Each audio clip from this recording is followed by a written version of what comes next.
श्लोक 66। नास्ति बुद्धिर्युक्तस्य न चायुक्तस्य भावना न चाभावयतः शांतिर्शांतस्य कुतः सुखम। इसका अनुवाद है, जो कृष्ण भावनामृत में परमेश्वर से संबंधित नहीं है उसकी न तो बुद्धि दिव्य होती है और न ही मन स्थिर होता है, जिसके बिना शांति की कोई संभावना नहीं है। शांति के बिना सुख हो भी कैसे सकता है? इसका तात्पर्य है, कृष्ण भावना भावित हुए बिना शांति का बड़ी ही कोई संभावना नहीं हो सकती। अतः 5वें अध्याय में इसकी पुष्टि की गई है कि जब मनुष्य ये समझ लेता है कि कृष्ण ही यज्ञ तथा तपस्या के उत्तम फलों के एकमात्र भोक्ता हैं और समस्त ब्रह्मांड के स्वामी हैं तथा वे समस्त जीवों के असली मित्र हैं, तभी उसे वास्तविक शांति मिल सकती है। अतः यदि कोई कृष्ण भावना भावित नहीं है तो उसके मन का कोई अंतिम लक्ष्य नहीं हो सकता। मन की चंचलता का एकमात्र कारण अंतिम लक्ष्य का अभाव है। जब मनुष्य को ये पता चल जाता है कि कृष्ण ही भोक्ता, स्वामी तथा सबके मित्र हैं, तो स्थिर चित्त होकर शांति का अनुभव किया जा सकता है।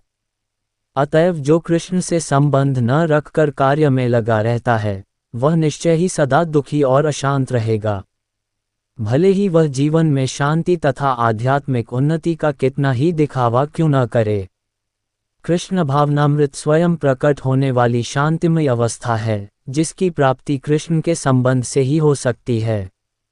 श्लोक 67। इंद्रियाणा हि चरता यन्मनोनुविधीयते तदस्य हरति प्रज्ञा वायुर्नावमिवांसि। इसका अनुवाद इसका, जिस प्रकार पानी में तैरती नाव को प्रचंड वायु दूर बह ले जाती है, उसी प्रकार विचरणशील इंद्रियों में से कोई एक जिस पर मन निरंतर लगा रहता है, मनुष्य की बुद्धि को हर लेती है।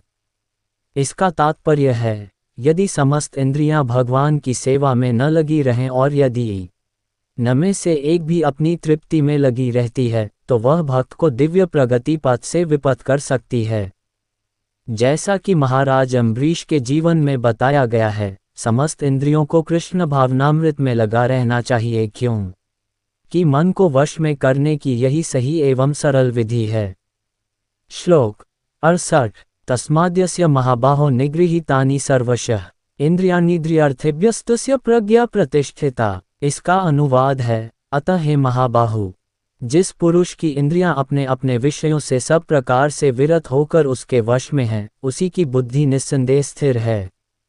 इसका तात्पर्य है, कृष्ण भावनामृत के द्वारा या सारी इंद्रियों को भगवान की देव यह प्रेमाभक्ति में लगाकर इंद्रिय तृप्ति की बलवती शक्तियों को दमित किया जा सकता है। जिस प्रकार शत्रुओं का दमन श्रेष्ठ सेना द्वारा किया जाता है, उसी प्रकार इंद्रियों का दमन किसी मानवीय प्रयास के द्वारा नहीं, अपितु उन्हें भगवान की सेवा में लगाए रखकर किया जा सकता है।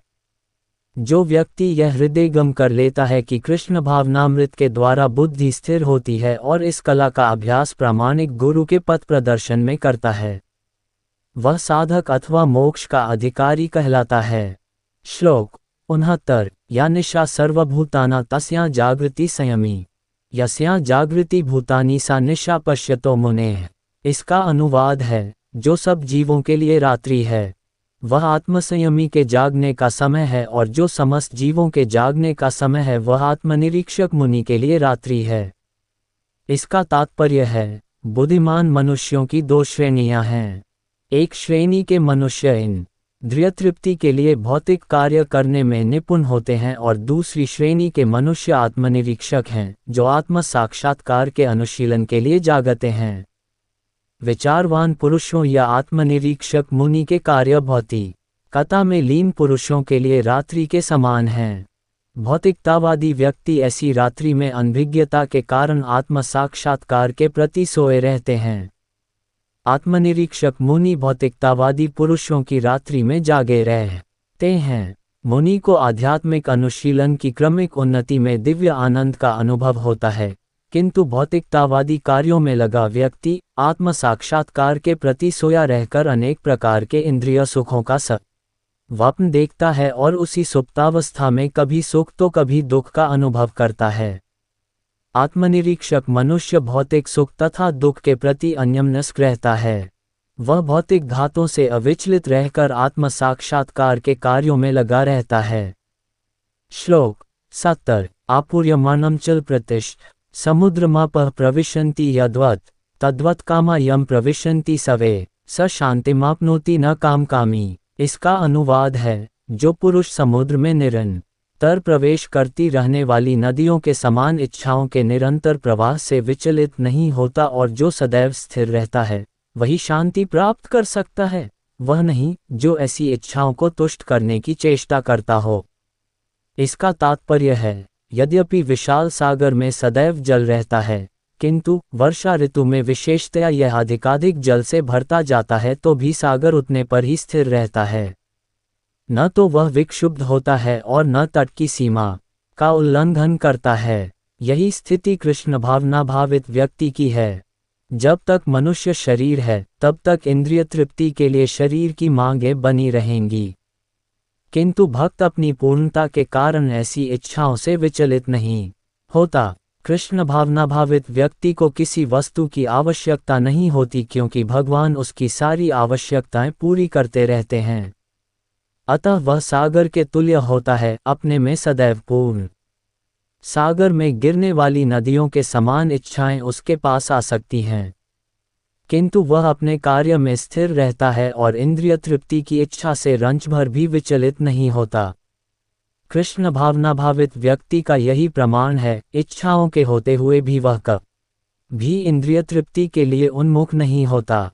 चूंकि वह भगवान की दिव्य प्रेमा भक्ति में तुष्ट रहता है, अतः वह समुद्र की भांति स्थिर रहकर पूर्ण शांति का आनंद उठा सकता है। किंतु दूसरे लोग जो मुक्ति की सीमा तक इच्छाओं की पूर्ति करना चाहते हैं, फिर भौतिक सफलताओं का क्या कहना, उन्हें कभी शांति नहीं मिल पाती। कर्मी, मुमुक्षु तथा वे योगी, सिद्धि के कामी हैं, ये सभी अपूर्ण इच्छाओं के कारण दुखी रहते हैं। छोटी इनतु कृष्ण भावना भावित पुरुष भगवत सेवा में सुखी रहता है और उसकी कोई इच्छा नहीं होती। वस्तुतः वह तो तथाकथित भवबंधन से मोक्ष की भी कामना नहीं करता। कृष्ण के भक्तों की कोई भौतिक इच्छा नहीं रहती, इसलिए वे पूर्ण शांत रहते हैं। श्लोक 71 विहाय कामान्यः सर्वान् पुमांश्चरति निःस्पृहः निर्ममो निरहंकार स शान्तिमधिगच्छति। इसका अनुवाद है, जिस व्यक्ति ने इंद्रिय तृप्ति की समस्त इच्छाओं का परित्याग कर दिया है, जो इच्छाओं से रहित रहता है और जिसने सारी ममता त्याग दी है तथा अहंकार से रहित है, वही वास्तविक शांति को प्राप्त कर सकता है। इसका तात्पर्य है, निष्प्रिय होने का अर्थ है इंद्रिय तृप्ति के लिए कुछ भी इच्छा न करना।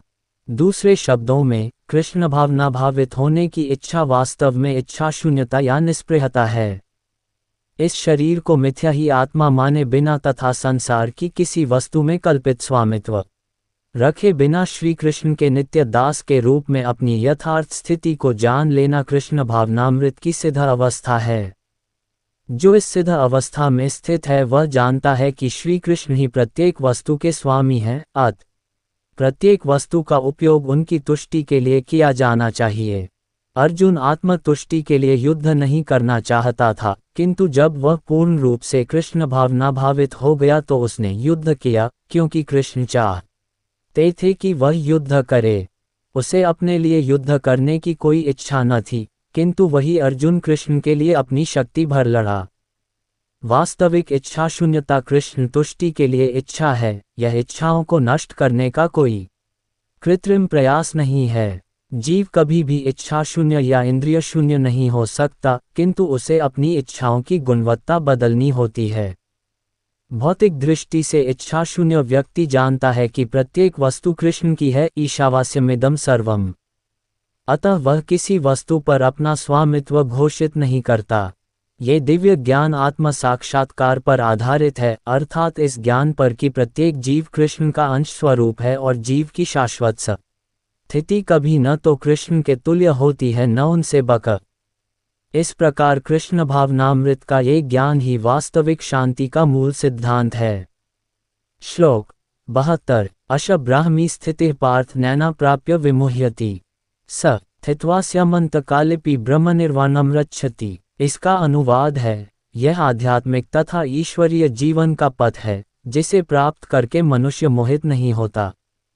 यदि कोई जीवन के अंतिम समय में भी इस तरह स्थित हो तो वह भगवत धाम में प्रवेश कर सकता है।